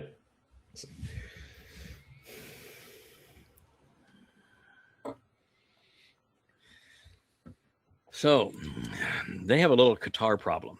Not only is Trump into the purse of Qatar, but Witkoff got bailed out of his Park Lane Hotel fiasco by money from Qatar, because specifically Qatar was looking for Americans that had access to politicians, in this case Trump, that they could bribe. And so Witkoff was salvaged from bankruptcy on his Park Lane disaster by Qatar for the express purpose of buying influence with Trump. And then they started doing deals directly with Trump in the many billions of dollars with Trump and family. So these guys are both hugely compromised. And so this is this idea that they want to somehow work out a solution with Qatar, but both of these guys are compromised, is what Noah Berg wants to say. And Trump wants to punish every country who financially helps the Islamic regime. That's his new thing. I'm going to be the the toughest economic penalties in the history of economic penalties. And what he's basically saying is that I'm going to have more penalties on anybody that does business with Iran. And we'll talk about that in just a moment. But the fact is that Qatar is probably the number one Iranian proxy in terms of playing with Iranian oil and monies and funneling monies to the Iranian regime. So if you betray Qatar, you've to somehow punish Iran, then you've further inflamed the Arab Sunni fiefdoms that are the basis of the petrodollar, and you destroyed your own economy. So you can't play that game. And the guys that gave you a jet. Yes, well, the worst part is that Qatar announced yesterday through their foreign minister, formal address, sat down, TV cameras on, the foreign minister of Qatar, and he said the war has to end. We can't sell our gas, and we were 20% of the world's supply of gas. The world can't buy our gas, and that's devastating for the world. It's devastating for us. There's only one solution, and it requires Trump to go back to the agreement that he signed on the Memorandum of Understanding, which, of course, is a surrender document for the United States, and for us to abide by the agreement that is being reached between Iran and Oman, pursuant to the management of the Strait of Hormuz. That is the only solution. So Qatar is saying, we're off the Trump bus. We're agreeing with Iran. The Memorandum of Understanding, which is surrender for the United States and removal of the United States from the Middle East, and the payment of war reparations and giving control of the Strait formally to Iran, is the only solution at this point. That's pretty bitter, man, when that was your chief ally. Yeah, that's not good. By the way, the Iranians have changed their position slightly on the Memorandum of Understanding, and they've now done this with a full vote of their parliament. And that is that the previous agreement had the pacing and the mechanism for repatriation of the stolen wealth of Iran that is returned, and the war reparations that would be played out during the negotiation period. Now it is all up front or no discussion. All up front or no end of the war. We don't trust you anymore. It's all up front or nothing. Do you think Iran will take U.S. treasuries? I got your 27 billion. It's on the way. It's, you know what? We owe you. So how about 14? You'll take half, right? We're printing it right now. One piece of paper. And then we'll dock it by half, and then half again, and half again. And what the hell? It was worthless paper anyway. Right. That you need to What I want to do is I just want to kind of set up the line to see if it's going to be Friday before Trump comes out and says, hey, we got it, because we're no longer talking to him. That was yesterday, right? Yep. Yesterday was we're no longer talking to him, where it's the strongest economic sanctions in history that we've ever hit him before, right? And so I'm just wondering if it's going to be Friday or Monday that we've got a deal, everything's going to be fine. Is the line? Yeah. And of course, then we'll get the slide on the toughest sanctions in history. Not a single one of the sanctions is on Iran. It's on who you are. You know who you are. I don't have a clue who you are. But it's not Iran. The sanctions are not on Iran. Sanctions didn't work on Iran. Sanctions didn't work on Russia. Sanctions didn't work on anybody. Sanctions just don't work, nor do tariffs. And so you're repeating what failed, and this time we're going to be the toughest ever by having non-sanctions on people that I don't know who they are, but they know who they are. So that's going to work. Anybody that would like to be sanctioned, please step up. Because you know who you are. Yeah, because you know who you are. Yes. It's hard to imagine anybody takes this guy seriously. Well, yeah, they do. This is just so sad. This is one of the Ukrainian. You can't call them recruiters anymore. They're kidnappers. This guy took this woman's husband. dragged him out of her home. I mean, she's no spring chicken. So dragged him out, and he's just, I don't give a shit. You know? Well, and it was not the dude's got blood on his elbow, so something happened in of course, in taking hauling my him husband. away. And so if you were kidnapping somebody and giving them no training, you put them on the front line in a war that you're losing, and you can't even defend your capital, what is the point? You just want them to die. You just want to. Are you playing the Russian game of the Russians? The Germans only have so many bullets. So if we just continue to run into their swarm of bullets, eventually they'll run out of bullets. Is that the game that you want to play now, Ukraine?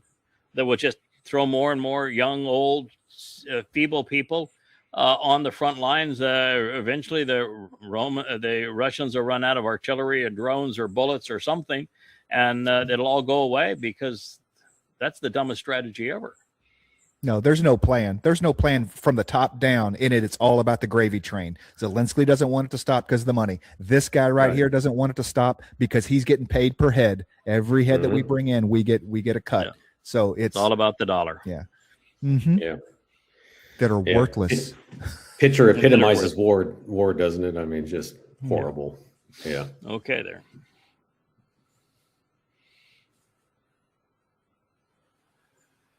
Okay, so this is really myopic and narcissistic. You've got Trump talking about, boy, I've got the best granite driveway ever. And then this, we have Miracle Grow on the grass. Boy, what a great company. They donated to my reelection. Really great company. Yes. Yeah, the world is burning. He is destroying the U.S. economy. He has completely disavowed the Constitution. Oh, we can listen to it. It's there he is. But let's talk about new front driveway. lawn, right? Yeah, it's the best granite ever, and this is the best lawn ever, and it's dirt. And we're going to use a Miracle Grow because they donated to my last campaign, and they're the best ever. What a clown! Donated the flagpoles, one on each side. This is a great pole. This is the top of the line. It's top of the line flagpole. This isn't a straight up and down job, which looks not a straight up and down job, man. No, it's a tapered job. Great. I'm very good at flagpoles. I'm really Very good at flagpoles. Look at this. She's laughing. She can't. What's their premiere date? You know? Oh, yeah. What are you going to do? Okay. Next. Just laugh at him. Yeah. Mock him. Idiot. Yeah, this is thank you for the clarification. And here I thought that the pricing of bonds and debt was a function of supply and demand, with increased supply and lower demand making the bonds less attractive. But no, it has all to do with interest rates go up when the country is failing. Interest rates go down when the country is succeeding. And so now that we acknowledge that interest rates are being ratcheted up very, very rapidly, I appreciate your confession, Mr. President. Yeah, you can play just a few sentences of it just to. These ridiculous interest rates, they're ridiculous. Look, when our country is strong, interest rates should go down. When our country is weak, frankly, they should go up. But this country is strong. There's never been in history the kind of money coming into a country as we have right now. He's mistaking his own wallet for the country. And since the interest rates on sovereign debt all around the world are going up, and the demand is going down, it means that countries are in a shit pile of trouble, including the United States, which is leading the charge to, boy, we must be weak, frankly. Thank you for the confession. Yeah, things are Yay, so MAGA. obvious. He has to get onto TV and try to tell people that what they're seeing isn't real. That that it's not. Well, that's it's all he not- ever's done. It's just believe the words that are coming out of my mouth, because what you're experiencing isn't real. Yeah, this is quite the deal here. This is the place where he introduces us to Ava Braun, the head tweeter, and he is talking about how this woman was so glorious as a newscaster. She was on a news station that is so remedial that I don't even know the name. It's 3 initials, OA something. I mean, you never heard of it. News. Yes. It's you might as well call it a YouTube channel. But I think there's YouTube channels have a lot more followers and listeners than that particular thing did. And it doesn't exist other than YouTube kinds of things. She was there, and I had actually loaded like 10 of her, maybe 20 of her presentations, because she never delivered news. All she delivered was Trump is great. Boy, the world's so much better off with Trump. I just love Trump. Isn't Trump delicious? Can you believe that the world would even stand a moment if it didn't have Trump? My life would be nothing if it were not for Trump. That was what she had to say. It was no news. It was, I've got Trump really bad. So now Trump wants to introduce this crazy woman to the world. And he's saying, oh, she was misdiagnosed. I don't know what the misdiagnosis was, but it was a misdiagnosis. Who knows what the misdiagnosis was? I don't know about that. But she was misdiagnosed, and she survived the misdiagnosis. And she is such a glorious presenter of the news. She just lit up the screen, and oh wow, and she might even be in the audience. Is there a Natalie in the audience? Natalie, are you here, Natalie? And she comes up and she goes into a whole speech that she had prepared. So this, thank you, Mr. President. Now let me tell you about my misdiagnosis. It is as big a setup and con job as the assassination attempt that nicked his ear. It is. It's so obviously a setup. It's just a joke. That's what obviously staged. Yeah. Oh yeah, staged. The whole thing is staged. You can play just a little bit of it. You get a feeling for how disgusting it is. The story of an incredible, unbelievable young woman who was battling rare bone cancer. They made a mistake. A doctor or hospital made a mistake. She called it it was a medical error. Her name is Natalie Harp, and she lit up the television screen like very few people I've ever seen do it. And she talked about how they were preparing her for death. And because of Right to Try, she's now living and I think doing phenomenally well. And somebody said she's here. Are you here, Natalie? Somebody says she's here. Will you come up here, please? Come up, Natalie. And she just gushes and then goes on and on about the Good Samaritan story. I mean, and how Trump is it's. Oh, yeah. She had a prepared speech. Are you here? Yeah. Somebody says she's here. Are you here? It's all staged. Wow. Blue dress. Huh. Yeah, weird. Thank you, Mr. President. We all know the story. I know you're going to give a speech. That's why I lowered the mic. What you don't know is I was that forgotten person on the side of the road, the victim of medical error, the number 3 cause of death under the previous administration, and left to die of cancer. So, okay. So, if you actually had bone cancer, which is what he claimed she had, how is you getting bone cancer medical error? How are you the victim of medical error if you actually have bone cancer? I mean, you can't claim that you've recovered from bone cancer because of your bone cancer was a medical error. If you're claiming that you had it and you recovered from it and you recovered because of a medical error. Right. But beyond that, this was obviously staged, and I just wanted to show it because it's how rank amateurs go about staging stuff. The freedom. She didn't give it any time at all. She just went right into the speech. Yeah, she didn't. Oh, of course. Oh, and he moved down, lowered the microphone. Oh, yeah. Somebody said you're here. Oh, really? Yeah. Oh, okay. Gee, it's time for the speech, isn't it? Yeah, go, Natalie, go. She's a horrible actor. Yeah, so is he. All right. Yeah. What do we have? Well, next there, everything sir? he learned from drama is from Vince McMahon and the WWF. So I mean, Yeah, that's Every day is like a National Lampoon skit.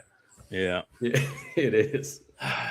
This is play a little bit of this. It's kind of an interesting approach to condemning Palestine as a prison camp, and how it goes all the way back to it looks like that's Stalin there, and and the Grand Mufti and the like. So, in my view, is of course with overwhelming and undeniable evidence that shows that Fakistan and Fakistanians are an ethnic slur and a complete fraud.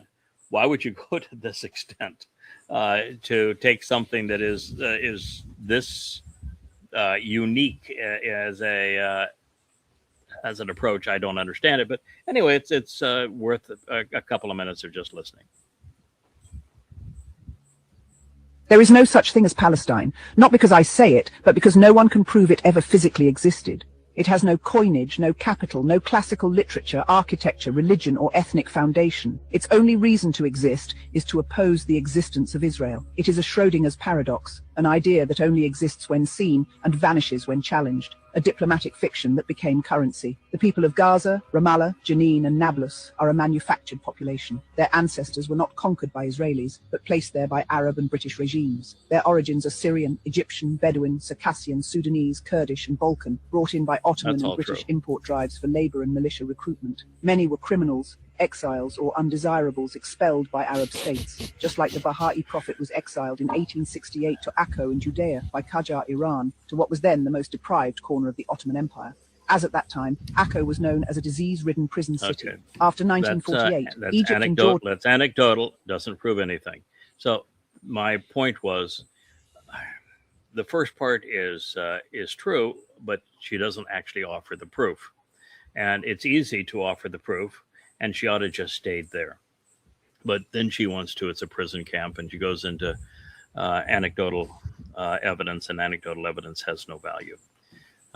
So I don't know the purpose of this, Addie, but nevertheless, I did want to have people hear it. Let's go on to the next one there, Kevin.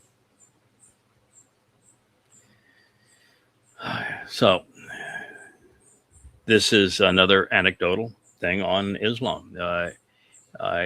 This person says Islam is not here to coexist. We were sent to dominate the world, to extinguish and wipe out every other religion. We are superior to everyone else. That's why there isn't a single meaningful accomplishment ever in the history of the Islamic world.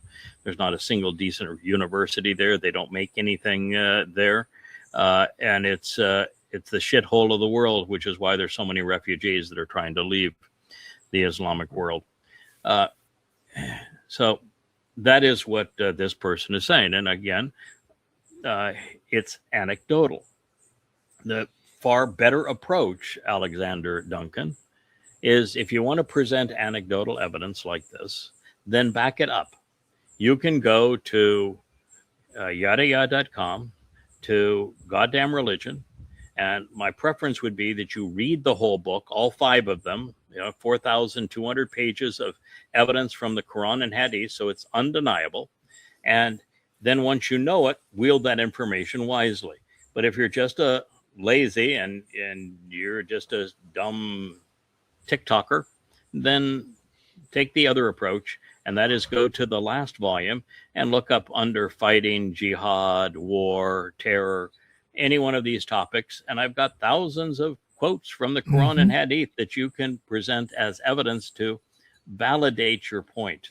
And then you're just not another bum out there throwing shit against the wall. Right. Yeah, the Quran condemns itself, so why not use the Quran? I mean, Correct. it's and so does the Hadith. Mm-hmm. The only difference in the Quran and Hadith is the Hadith is much better documented. Yeah, but like you said, it's far better, more important to understand why Islam is like that than just going to the back and throwing a quote out there. And it's far better to understand. He's not throwing a quote. He's not even throwing a quote. He has a video of somebody making paraphrasing things and with no attestation as to where the quotes that he's paraphrasing come from. That is absolutely worthless. If you want something that has merit, go to the scriptures. I mean, I destroy Islam by going to their scriptures and attacking their scriptures. I destroy Christianity by going to the scriptures and destroying the credibility of the scriptures. The same thing is true with Judaism.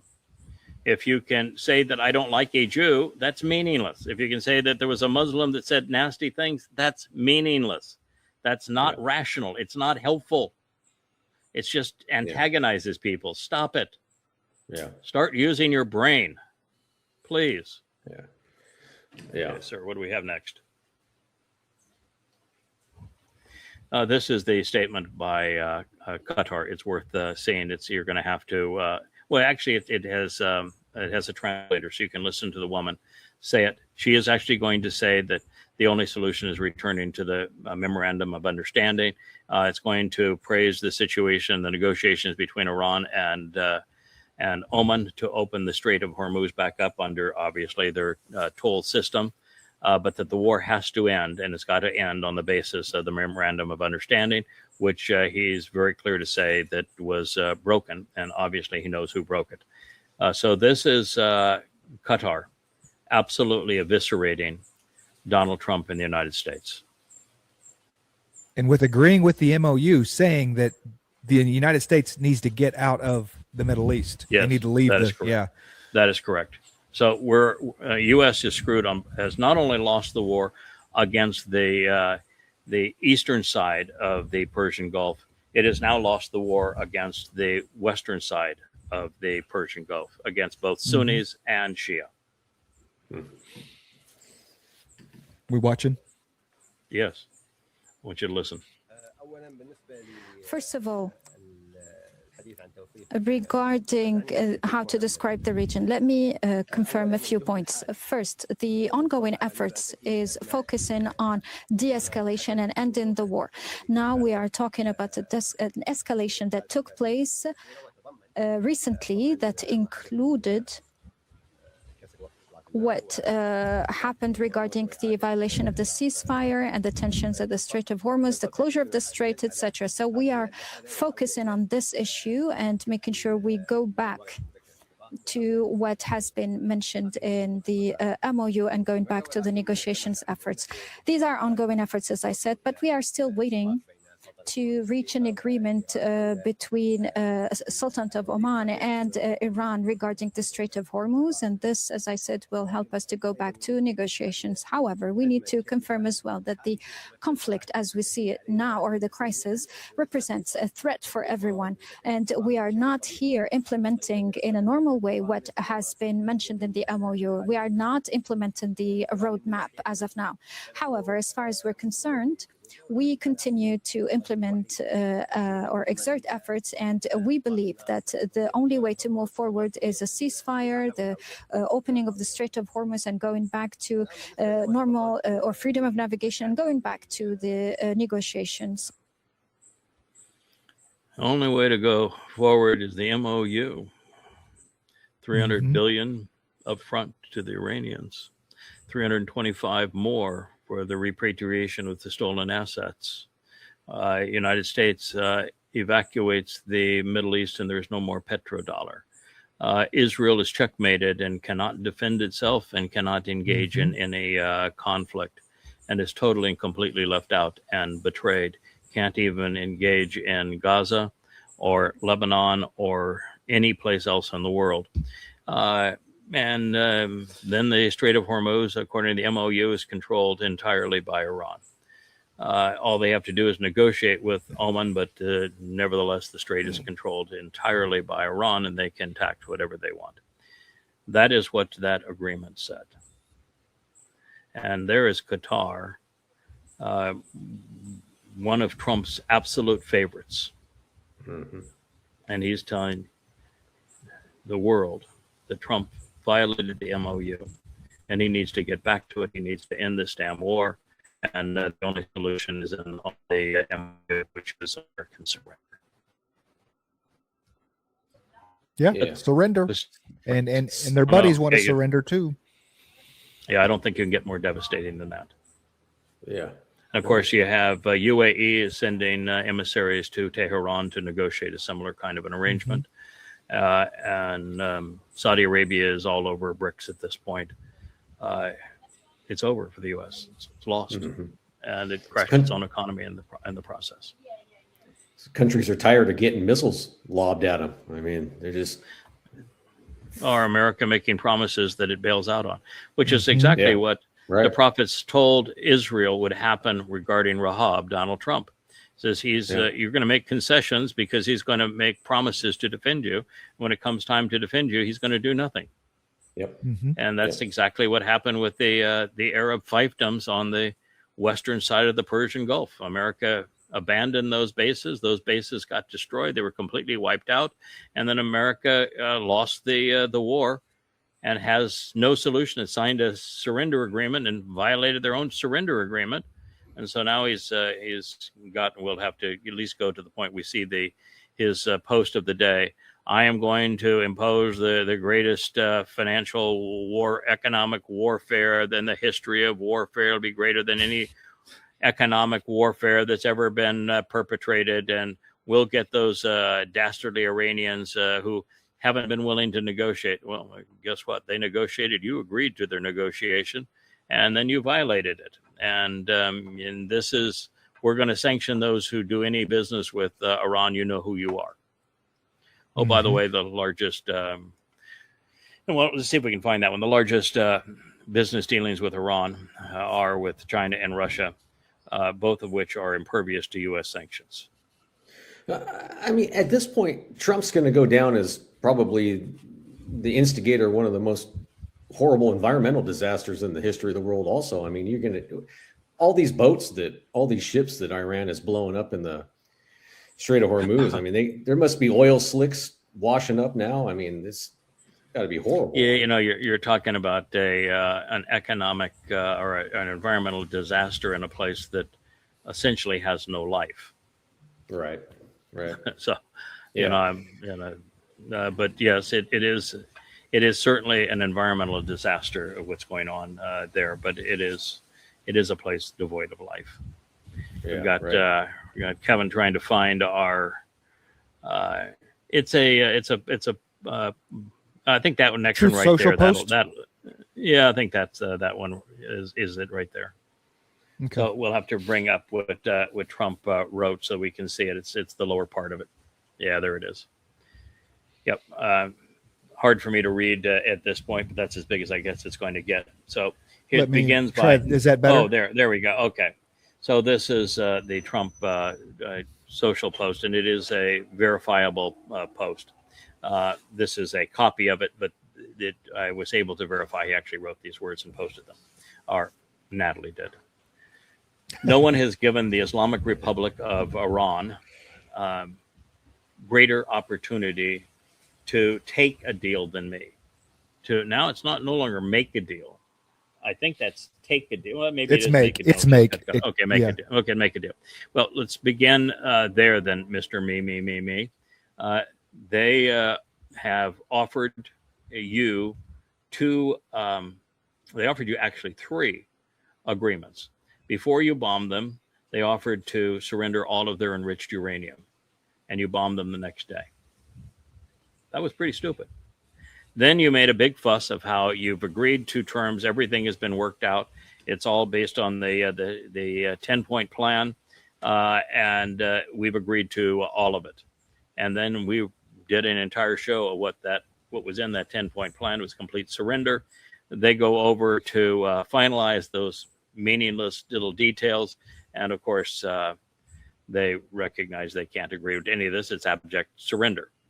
Then it gets even worse. And the world's imploding economically, and now the Ukrainians say, all right, I mean, not Ukrainian, but the Iranians say, here's our deal. And it's worse than that 10-point plan. Now it's a 14-point plan, total surrender by the United States, $325 billion given to the Iranians, and the Iranians have total control over the Strait of Hormuz, and America must abandon the Middle East, which is the end of the petrodollar, and Israel can't defend itself in any theater. And that's what he actually signed. And then he violated his own agreement. the next day. So you are lying when you said you gave them a greater opportunity to make a deal. They made a deal. You agreed to it twice, actually 3 times, and then you reneged on it. Tragically, it's you who was tragic. And why would you capitalize it? For them, they have failed to take it. So what did they fail to take? Every deal that has been discussed has been the one that they have offered the United States, which is surrender terms for the United States. And it's you who have taken it twice and then rejected what you have accepted.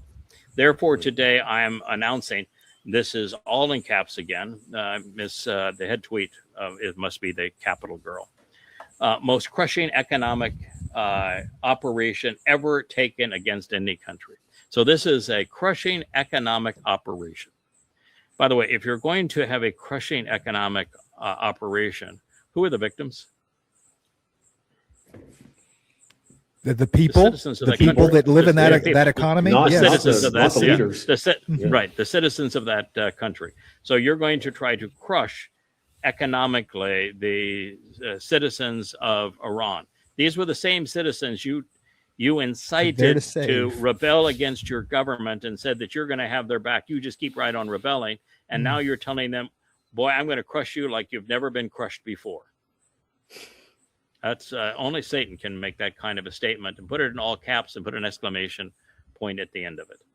This will be economic warfare, which is illegal, and isolation on an unprecedented scale. Their navy is gone, or we're back to this again. And by the way, they never had a navy. What they have is fast boats that lay mines and that act as torpedoes to sink ships, and they're working very well, thank you very much. And America hasn't even dented the quantity of them. So their neighbor is gone. That is an absolute lie. They never had an air force. They don't want an air force. What they have instead are missiles and drones, and they have more of them now than when they started the war. So that point is a lie. Their military factories are now rubble. That's not true. They are distributed, and they are buried, and they're all operational. That part's a lie. Their currency is worthless. Well, you are definitely having an effect on their currency. That is, but by the way, if you want to, what they say that you shouldn't throw stones if you live in a glass house. Your currency, sir, is also worthless. Their country is hanging by a thread, as is yours, based upon your policies, piece of shit. Today, I'm also announcing that any country that allows financial institutions, businesses, then this is why would this be also if this is his plan? Right. So this is it the planner? It's not also if this is your plan, your economic warfare, that I'm announcing that any countries that allows its financial institutions, businesses, airports, or government entities to provide any type of lifeline to Iran will face tremendous economic consequences. Well, Iran is part of BRICS. In fact, they're now part of the BRICS Bank, which means every country that is part of BRICS is doing that. That would include Russia and China. And the last time you tried to play economic warfare with China, you got your clock clean. I was going to say, the big C on the end. Yeah, anybody that tries to play gamesmanship economically with China, you're done. I mean, China is absolutely insulated from any negative consequence and can deliver a blow that would bring a country to its knees. So you can't do that. And by the way, India is part of BRICS, so you can't isolate them either. Brazil is part of BRICS, and you can't go to war with all of South America. And South America is far more in bed with the Chinese than they are with you. And so that plan you cannot do because they're part of BRICS, and BRICS is eating your lunch. Oil smuggling, although you can be a pirate and you can steal tankers. But you can't smuggle oil, but you can be a pirate and steal tankers. But we don't have a hypocrite in the White House, do we? Swap lines. The swap lines are run by Qatar and United Arab Emirates. Those are the two that that have the black market on Iranian oil, and have for years, and they're your only remaining allies. And you just heard one of them say, "We're done with you, Trump," and the other one sent envoys to Tehran 2 days ago to say, "We're done with you, Trump." So you can't do that, because now you would absolutely crush what little remains, the thread of your petrodollar, as well as exchange houses, which is BRICS, and ship registries and front companies. By the way, America doesn't have a ship registry anymore. The next Ford class carrier was supposed to be the John F. Kennedy, and it's now more than 10 years delayed, and it was supposed to be 20% less money than the previous one because of all the prior lessons. The previous one is in dry dock for the next 2 to 3 years. We have 2 other carriers that are in dry docks just for quick retrofits, and 4 or 5 years later, they're still in dry dock. America can't even maintain its Navy, can't even keep the rust off of them, can't keep the toilets and the laundries working, can't keep them with food and sanitary goods. And you want to talk about the ship registries and what you're going to do to other countries when you have no merchant marine anymore? Mm-hmm. All it needs to stop now. And because I wrote now in capital letters, you better do what I'm telling you. It needs to stop now. And you know who you are. You know who you are. I don't have a clue, but you know. This will be an economic D-Day. Oh boy, I'm evoking World War II. I'm gonna do an Eisenhower on him. Pretty soon we'll see Trump standing next to Ike, and our ally, and we and all of our allies to. We need all of our allies to stand up. America doesn't have any allies anymore, thanks to you. With the United States of America to isolate and defeat the Iran threat. The rest of the world is with Iran and not with America. Sorry, but that's what you've done. These maniacs, no, the maniac is in the White House or on the ropes. Yeah, yes, you are. Yep. Will bear these historic measures, all in caps again, and it's going to cripple them.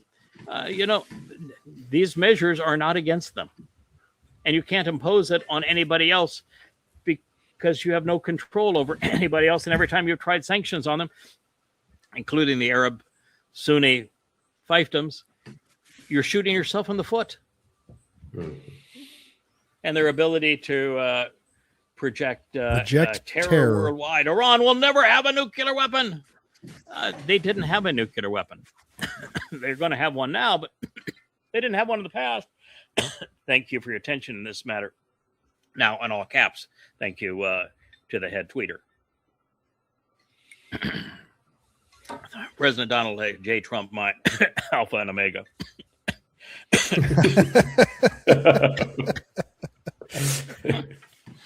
And the shit that I wipe every day. Yes.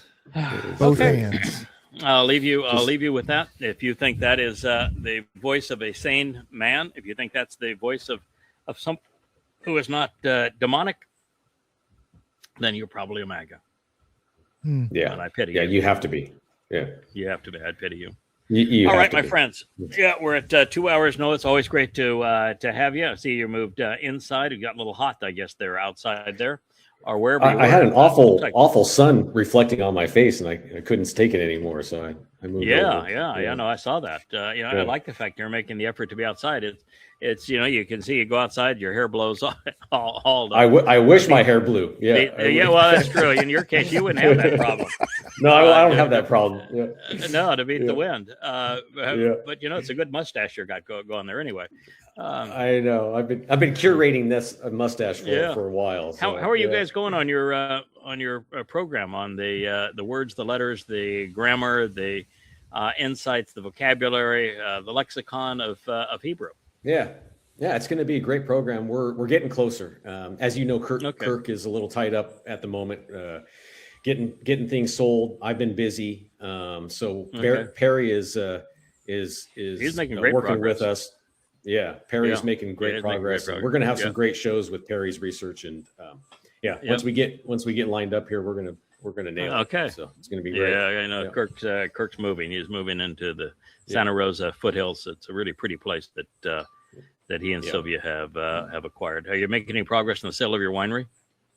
Yeah, as you know, so we did sell, and we did move to a lot smaller place. We're still in Southern Oregon, but we did sell, and so you're out of it. You're out of it now. Okay, we're out of All it right. now. Yeah. All right. So and I have a little what is more the time. current? Oh, that's good. All right. Well, it's excellent. Thank you, Kevin. It looks like we got a decent feed from the new Starlink antenna. We now have 2 of them. We may end up with 3 of them. We'll see if we're going to blend them together or what we're going to do. But at this point, we do have our second Starlink account, and it seemed to work fairly decently. We'll see how things progress. But so far so good. All right, gentlemen. Thank you. Always great. Thank you. Hey there, thanks for tuning in. That was Fetch. Gotta run now. Catch y'all on our next podcast.